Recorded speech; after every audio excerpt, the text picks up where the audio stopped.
आपको 200 साल पहले गांधी दिखता है, 400 साल पहले औरंगजेब दिखता है कि गलत हुआ था, लेकिन आज जो गलत हो रहा है वो नहीं दिखता है। आज बोलो पाकिस्तान कब्जा कर ले, है मौका आज भी दिख रहा है नहीं, लेकिन आपको दिखेगा 200 साल पहले का गांधी। सोचिए 1882 में जो व्यक्ति इंग्लैंड पढ़ने जाने की औकात रखता होगा, हैसियत रखता होगा, इतना बड़ा व्यक्ति जो इंग्लैंड पढ़ने गया हो, जिसका वकालत का फीस इतना ज्यादा हुआ हो, आधी धोती पहन के पूरी जिंदगी बिता दिया। यारी पूछेगा मोदी जी ढापा बोल के आगे, बस आइस पाइस बोल के चले, लाहौर में जाके आइस पाइस का सेंस है इस पुस्तक के कि लोग खाली हाथ जाते हैं लेकिन खाली हाथ आते हैं, लेकिन खाली हाथ जाना नहीं चाहिए।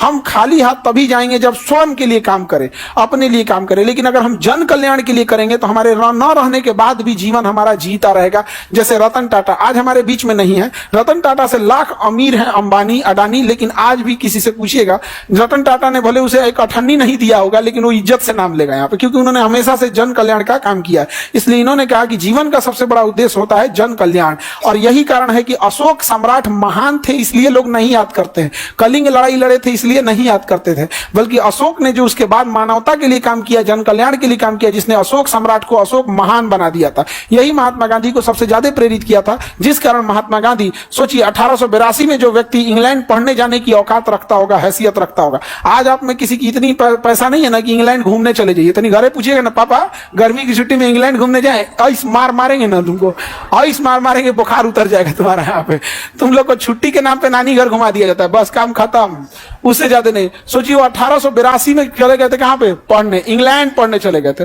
आज हम लोग की हिम्मत है पढ़ने के लिए, यहाँ किसी को दिल्ली या पटना पढ़ाना रहता है ना तो हालत खराब हो जाता है। उस समय वो इंग्लैंड पढ़ने गए थे, वकालत करने के लिए आए, वो इतने बड़े वकील थे कि अफ्रीका से बुलावट आया कि आप हमारे लिए केस लड़िए, और अफ्रीका का केस जीत लिए और ब्रिटिश सरकार का संविधान संशोधन वापस करा दिए। फिर गांधी जी वापस यहाँ पे भारत में आए थे, तो उन्होंने देखा कि हमको जितना धन दौलत पैसा सब त्याग दिया। इतना बड़ा व्यक्ति जो इंग्लैंड पढ़ने गया हो, जिसका वकालत का फीस इतना ज्यादा हुआ हो, आधी धोती पहन के पूरी जिंदगी बिता दिया। जब देश की आजादी की लड़ाई जीत गए तो महात्मा गांधी वो व्यक्ति था जिसने कहा था कि कांग्रेस जैसे संगठन को अब समाप्त कर देना चाहिए, क्योंकि कांग्रेस आजादी की लड़ाई का श्रेय अपने चुनाव में न ले ले, इसलिए इसे खत्म कर देना चाहिए। आजादी का जश्न जब लोग लाल किला पे मना रहे थे, दिल्ली में लोग फोटो खिंचवा रहे थे, उस समय महात्मा गांधी बंगाल में हुए दंगे को छुड़वा रहे थे, और एक घर जिसमें लोग दंगाइयों ने आग लगा दिया था, उसी घर में जिसकी चौखट वगैरह सब टूट गई थी, लोगों के अंदर डर का माहौल था, उसी जले हुए घर के अंदर जमीन पर बिस्तर बिछा के महात्मा गांधी 15 अगस्त 1947 को जब देश आजाद हुआ था तो उस पर जले हुए मकान में सोया था,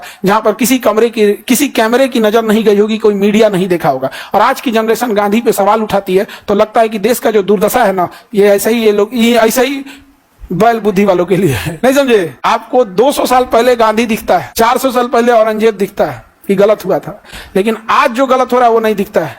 आज बोलो पाकिस्तान कब्जा कर ले, है मौका आज भी दिख रहा है नहीं, लेकिन आपको दिखेगा 200 साल पहले का गांधी। बोलो आज कब्जा कर सकते हैं नहीं, मौका तो मिला था, ढापा बोल के चला है, आइस पाइस आइस पाइस आइस पाइस आइस पाइस। मोदी जी का अभी बचपना खत्म नहीं हुआ, बताइए आइस पाइस खेल रहे हैं 56 मिलीमीटर का सीना लेकर। चुनाव के लिए काम हो गया, किसी अन्य राज्य में चुनाव आएगा, बिहार में चुनाव, एक और